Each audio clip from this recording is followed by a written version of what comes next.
Muito bem, mais uma vez aqui no nosso Farol Nacional, hoje recebendo Renan Justino, que é o presidente da ALICAN, Associação de Luta pela Inclusão da Cannabis Medicinal. Voltando para Limeira, ele que é limeirense e hoje mora no estado de Santa Catarina. Renan, bem-vindo.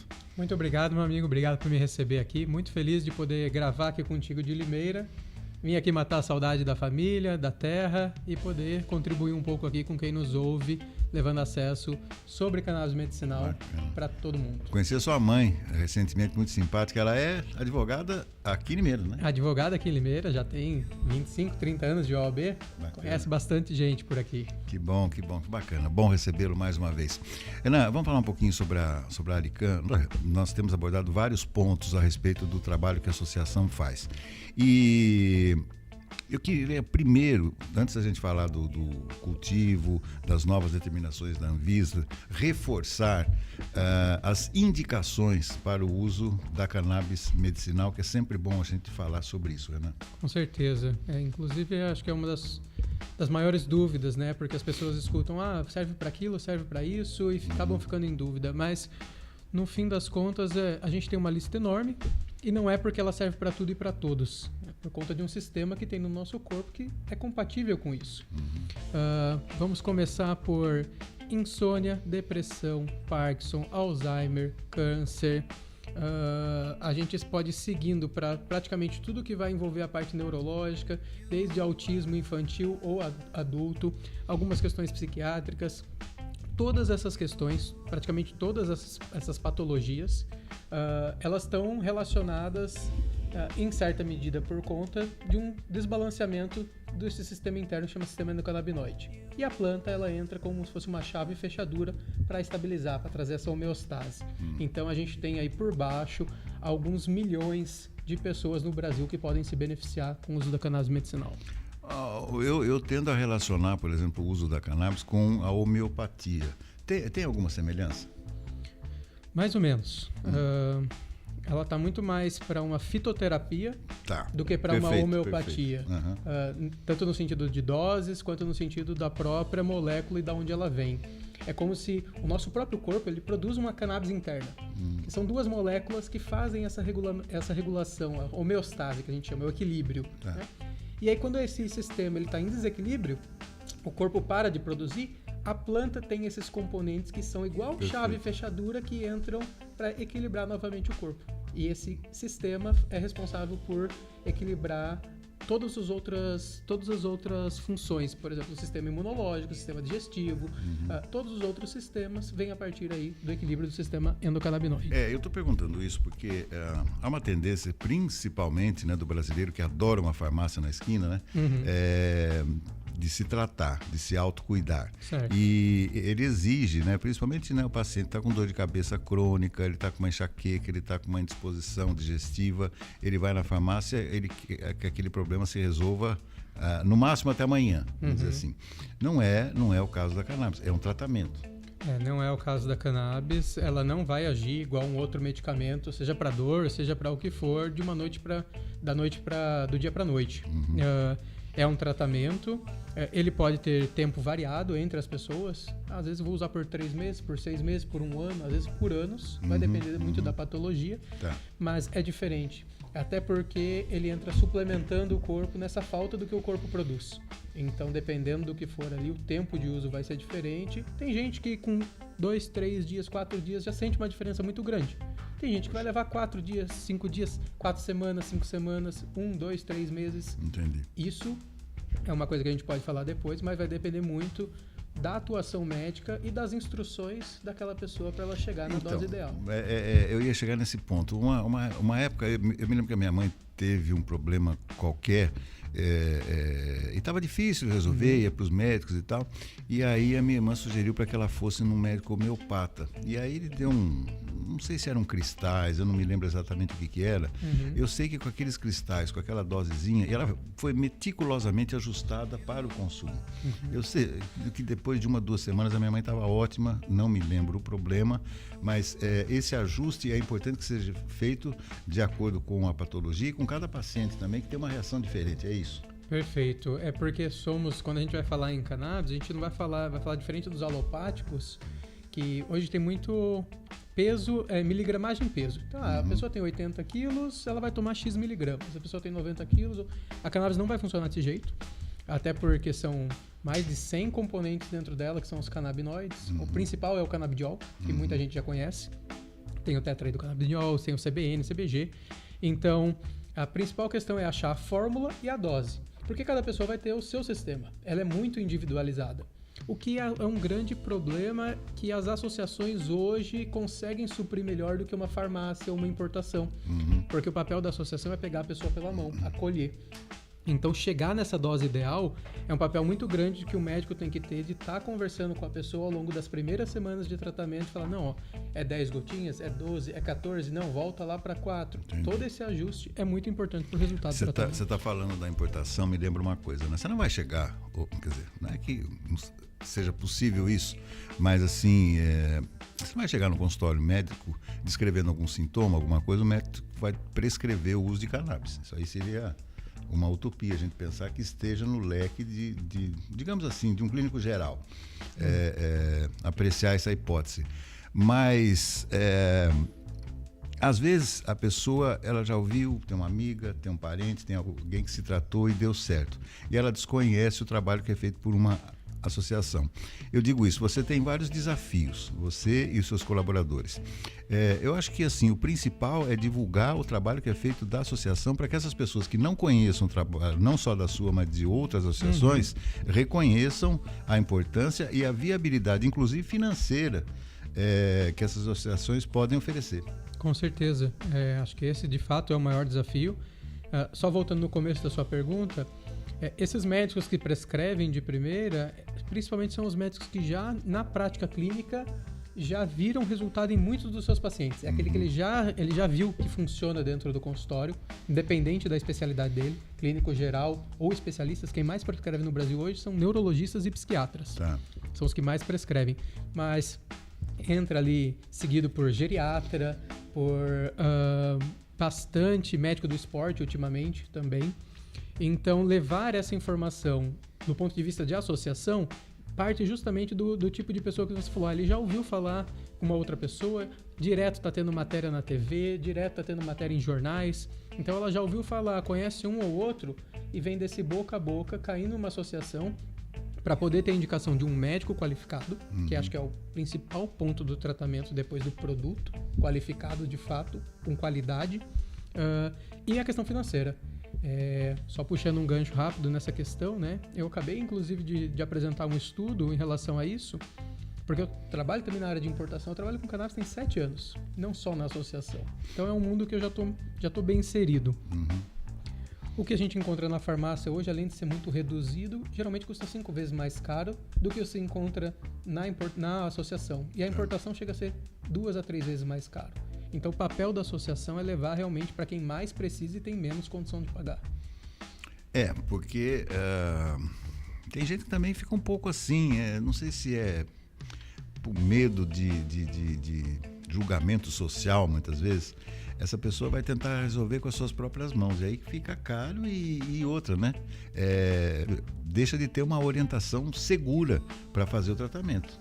A maior parte das vezes não vai funcionar.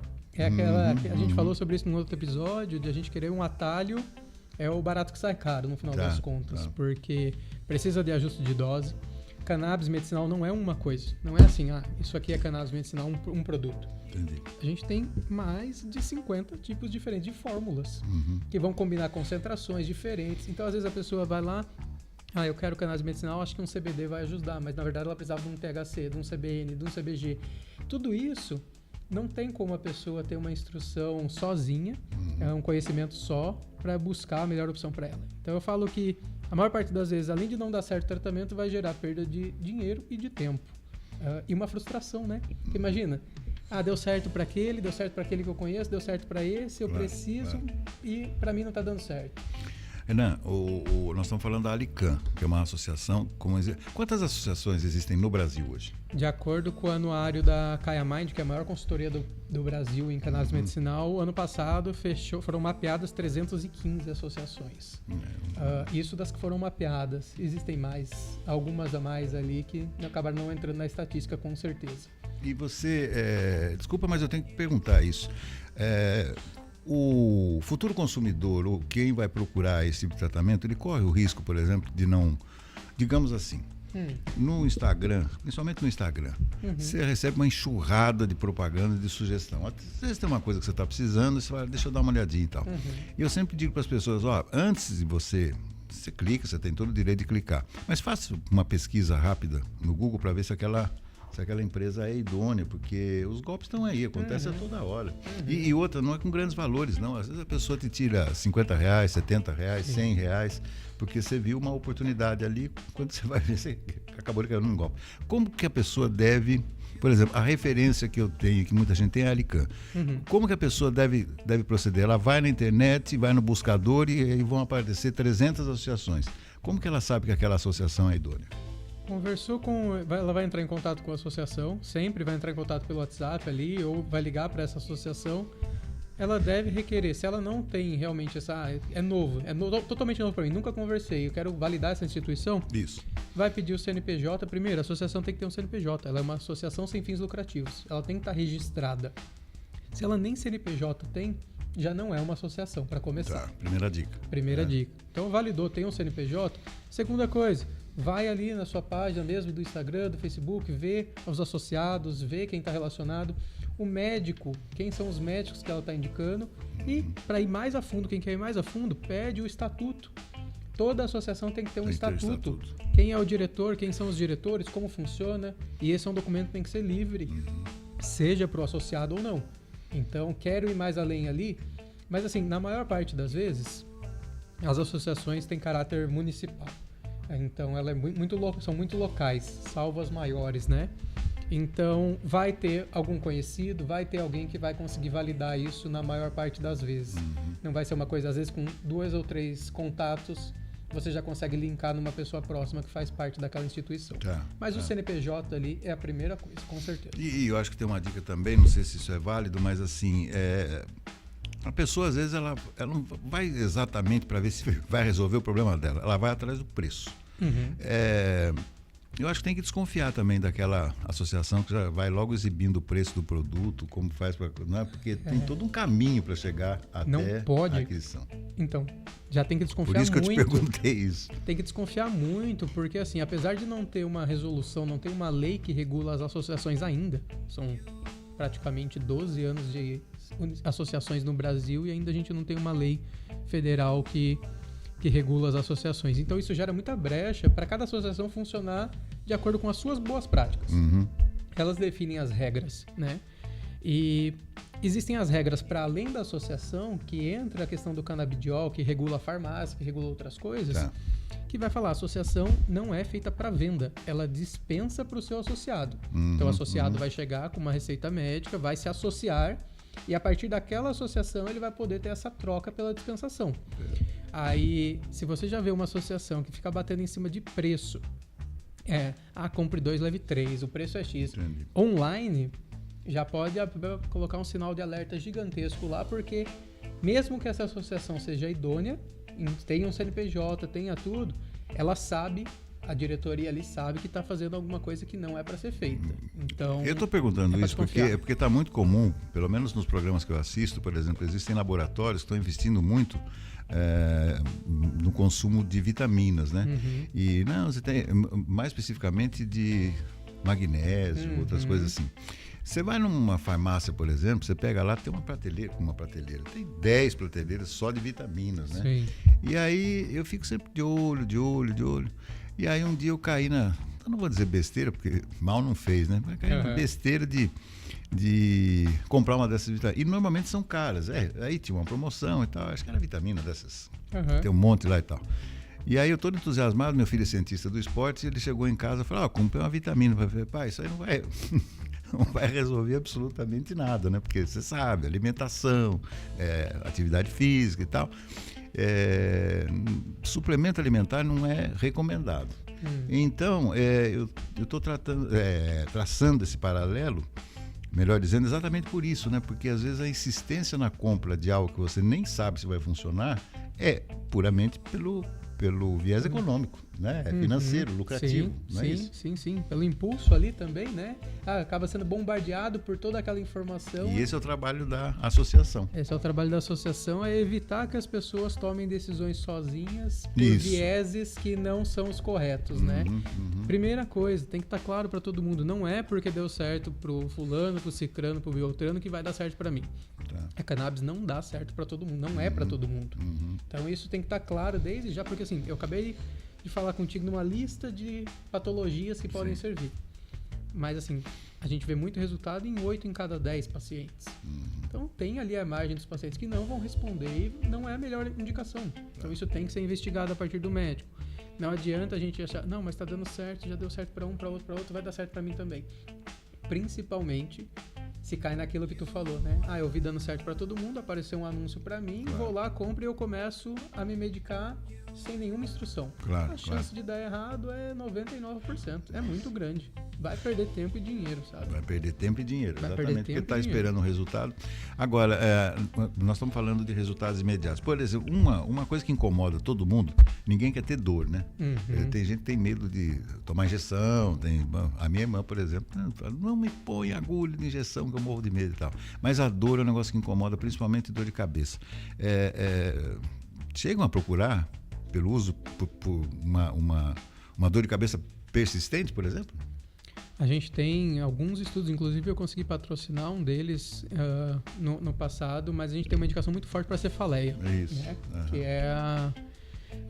Que é essa dor de cabeça crônica. Tá? Inclusive esse estudo foi feito comparando um óleo de associação, que não era da Lecan, com um óleo importado. Que tem algumas características diferentes, mas no fim o resultado foi que 8 em cada 10 pacientes tiveram melhora. Não teve diferença entre o da associação e o importado em relação a essa melhora. E desses 8, 3 tiveram uma melhora assim, muito, muito boa. 4 uma melhora mediana e 1 uma melhora assim... melhorou, mas não muito. Que volta naquilo que a gente falou, né? Esse estudo teve um tempo de realização de 3 meses e acompanhou, se eu não me engano, 40 pessoas, tá? Então, tem essa variação desse ajuste de doses que ele foi feito ao longo de 3 meses para conseguir levar cada organismo, cada pessoa no seu potencial. Perfeito. Isso foi, assim, fundamental. Então, sim, para casos de cefaleia, tem uma indicação, sim. Para casos de dor de cabeça diária... a gente tem outras opções que já atendem melhor, que são mais baratas, não entra tanto nessa... Eu vejo muito pessoal falando de cefaleia, enxaqueca com áurea, né? Tem vários tipos de enxaqueca. Esses casos graves em que a pessoa já tentou 1, 2 ou 3 coisas com indicação médica e não deu certo, com certeza a cannabis medicinal ali pode ser uma opção, dependendo do quadro dela. Algo que atinge também as pessoas, principalmente os 60 a mais, né? São dores relacionadas aos reumatismos, né? São dores nas articulações, dores musculares, às vezes ósseas também. Há indicação para uso de cannabis também? Salvo engano, a questão de dores, seja neuropáticas ou articulares, né, a partir de uma artrite reumatoide, mas é a terceira patologia que os brasileiros mais buscam o cannabis medicinal. Poxa. Se eu não me engano, fica atrás só de, ultimamente, muito sendo buscado para ansiedade e insônia. E sim, são milhões de pessoas convivendo com dor. E às vezes aquela dor que é refratária, toma um monte de coisa e não resolve. Exatamente. Ou senão você toma um monte de coisa, desculpa, e não sabe qual resolveu. Exatamente. Quando resolve. Tem isso também, né? Então, sim, acaba sendo, salvo engano, a terceira ou quarta patologia, ou razão pelo qual mais os brasileiros buscam a cannabis medicinal e uma das que mais tem efeito positivo. Porque, e aí é fundamental isso, legal que você trouxe esse exemplo específico, porque, de novo, no imaginário das pessoas, eu vejo isso muito no dia a dia, fala-se cannabis medicinal e refere-se, a pessoa entende que aquilo ali é uma coisa, é um produto, e não. E para dor em específico, onde mais a gente vê resultado para os pacientes, são os óleos que têm mais concentração de THC, o que ele não vai conseguir hoje numa farmácia ou numa importação. As associações hoje, basicamente, são as que suprem todo esse mercado brasileiro dos pacientes que buscam, dos médicos que prescrevem óleo junto com THC. Então, sim, E novamente, né? A importância de você ter várias vias, tem a associação, tem a importação, tem a farmácia, porque elas não se suprem, uma não substitui a outra certo. em termos de produtos. Então isso acaba sendo bem importante. Interessante. O THC é tão importante assim, tão raro? Do ponto de vista medicinal, Sim. muito importante. Do ponto de vista social, muito estigmatizado. Do ponto de vista medicinal, com certeza. Ele é o canabinoide principal da planta. Tá. Ele é mais principal do que o próprio CBD. Uhum. Porém, ele tem todos os efeitos de alteração psicológica que a gente já conhece de quem faz uso recreativo da maconha. Uhum. É ele que proporciona aqueles efeitos. E em doses menores, o efeito medicinal dele é fantástico. Uhum. E aí não é o Renan falando, ninguém precisa acreditar em mim, pode procurar dezenas, centenas, milhares de artigos e estudos que referenciam isso. Tá. Então, sim, e o estigma vem em cima dele, né? A questão do cultivo, a questão de poder cultivar, de regulamentar o cultivo, é tudo em torno dele, se vai ser ou não desviada a finalidade. Vou dar só um exemplo. Nós tivemos agora em janeiro as regras para cultivo, definidas pela Anvisa para 2 situações: indústria, medicinal e pesquisa. Para a indústria, a Anvisa, por alguma razão que eu desconheço, decidiu adotar as mesmas regras que acontece hoje no hemisfério norte, que são plantas com cannabis de até 1% de THC. Perdão, 0,3% de THC. Muito baixo. Dá um paralelo, a África do Sul, que está na mesma faixa nossa de temperatura ali, de clima, né? Colocou esse percentual hoje em 2%. Por que eu estou falando isso? Por que isso é importante? Porque muita gente... Aí até saiu uma matéria recentemente que o hectare de cultivo de cannabis pode gerar 10 vezes mais valor do que o cultivo de soja, e muita gente apostando que o cultivo vai gerar... Essas limitações precisam ser estudadas, porque se esse cultivo passar de 0,3%, a destinação final dele, depois de 6 meses cultivando, é apreensão e destruição. Tá. Então, esse tipo de coisa faz com que o THC seja mega controlado para além da característica da planta. Tá. São definições arbitrárias, são definições humanas. Então, é uma coisa para se ter atenção. O ideal mesmo é que isso fosse levado do ponto de vista médico e não tivesse essa limitação e pudesse ser tratado de uma maneira mais séria. Mas a gente vai passo a passo avançando. Tanto que, para a pesquisa, não existe limitação do percentual do THC. Se quiser colocar uma planta que tem 60% THC, 20, 30, vai rodar, sabe? E você, então, mas isso aí é produzido de acordo com o interesse da pessoa que vai cultivar? Nesses 2 casos eu estou falando desde um cultivo agora industrial, Tá. das indústrias mesmo, para processar aquilo e virar matéria-prima, o insumo para os medicamentos, principalmente que vão estar na farmácia, que hoje são importados, esses insumos.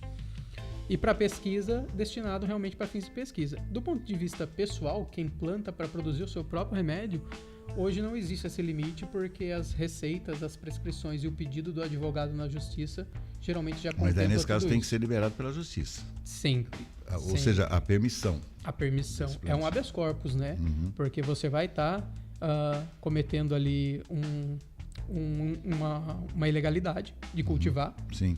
E tem gente que pensa, é até bom para clarear esse ponto. O STF definiu, ano passado, de uma maneira bem objetiva, o que entra como classificação de Sim, tráfico de drogas sim. e o que não. Aliás, E deu uma nisso, polêmica danada. polêmica danada. Tá ultrapassando o legislativo? Não tá interferindo. Não acho que não é o nosso ponto aqui. O ponto é, e é bom para esclarecer isso para as pessoas, ele colocou que não entra mais numa esfera criminal até 6 plantas cultivadas em casa ou porte de 40 gramas. Mas isso saiu de uma esfera criminal e passou por uma esfera administrativa. Ainda é uma infração. Então não é que está autorizado cada brasileiro que quiser ter até 6 plantas dentro de casa. Ele ainda está sujeito a sanções econômicas e tudo mais. Só não vai corresponder mais na forma de crime penal, tá? E para quem é paciente, já faz o seu próprio remédio, se eu não me engano, a gente estava com 7 mil pessoas no Brasil hoje já fazendo isso. E esse número crescendo, precisa e é necessário sim buscar um advogado e requerer junto à justiça para estar protegido. Esse é um ponto muito importante, as pessoas às vezes levam de maneira leviana. A gente teve um caso agora em Santa Catarina muito emblemático de uma família com uma filha com uma doença grave que começou a plantar, começou a extrair o remédio para a própria filha, ela melhorou. E nisso, foi assim que as associações começaram lá, 12 anos atrás.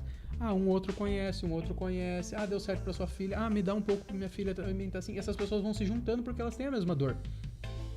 Só que isso tem que ser feito de uma maneira muito segura com o advogado, porque senão acontece o que aconteceu com eles. Foram enquadrados como tráfico.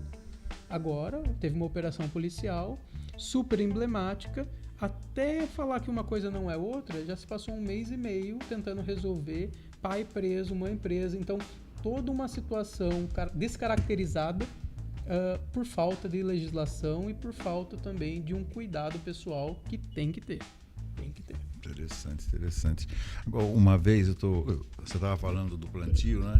Antes da gente fechar esse nosso primeiro podcast, que é o seguinte, semana que vem estaremos de volta falando mais sobre o cultivo e as indicações da cannabis medicinal, que é o seguinte, uma vez, faz uns 20 anos mais ou menos, eu inventei de cultivar, mais de 20 anos, uns 25 anos, inventei de cultivar shiitake.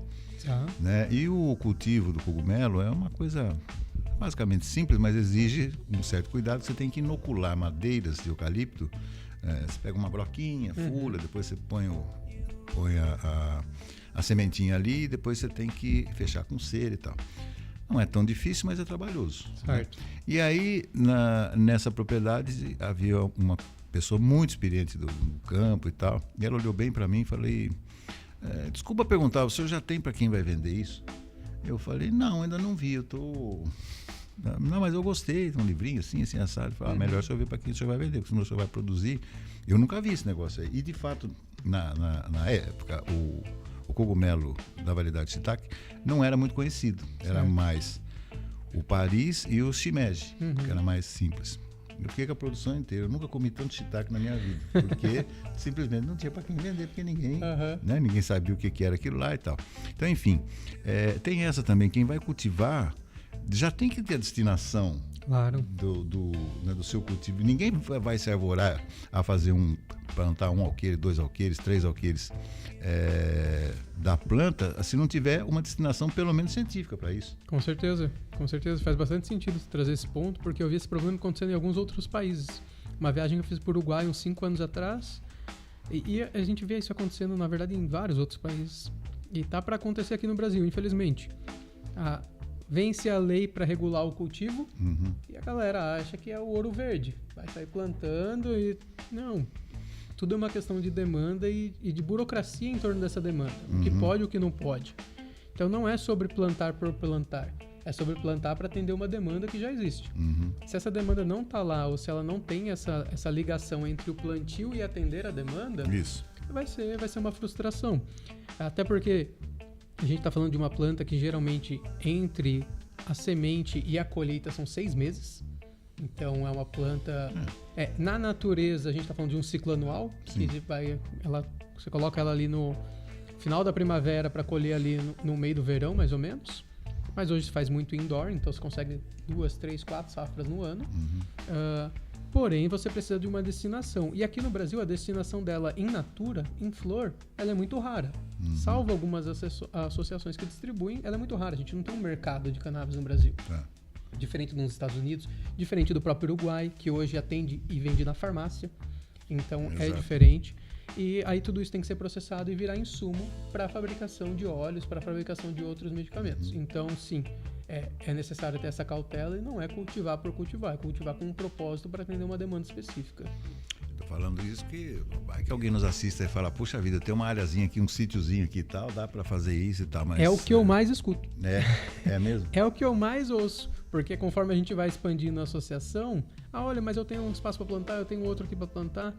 E não é assim, a gente não está nesse nível no Brasil, infelizmente, não tem esse mercado dessa forma construído, e o mercado medicinal ele é pequenininho comparado a um mercado de uso adulto. Sim. Que nem a gente já tem nos Estados Unidos, que nem tem no Canadá, que nem tem na Alemanha despontando agora, no próprio Uruguai. Nesse sentido a gente está para trás. Mas medicinalmente, o que eu acho bom, a gente vem despontando, então dá tempo da gente explorar muito o cunho medicinal antes de o Brasil entrar numa fase que eu não vejo tão cedo acontecendo, de realmente colocar a cannabis dentro de um mercado de uso adulto mesmo. Perfeito. Bom, nós vamos fazer outro podcast na próxima semana e eu vou continuar conversando aqui com o Renan, aproveitando que ele está aqui em Limeira, mais fácil, está aqui nos estúdios do nosso Farol Nacional. Renan, por enquanto, tem muita coisa que eu quero te perguntar ainda, mas vamos deixar para o nosso próximo programa. É assim, a gente continua falando aqui no Farol Nacional. Por enquanto, mais uma vez, gratidão por estar aqui no nosso estúdio e até o próximo podcast. Muito obrigado, nos vemos já já então. Tá bom. Muito obrigado. Ficamos por aqui, voltaremos na próxima semana. Até lá.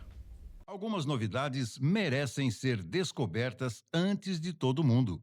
E quando elas chegam, abrem caminho para novas possibilidades. O Grupo Engep está preparando algo especial. Ainda não é hora de revelar todos os detalhes, mas você pode estar entre os primeiros a saber. Acesse www.grupoengep.com.br, faça o seu cadastro e receba em primeira mão todas as novidades. Um novo horizonte está prestes a se abrir. Em breve, novidades do Grupo Engep.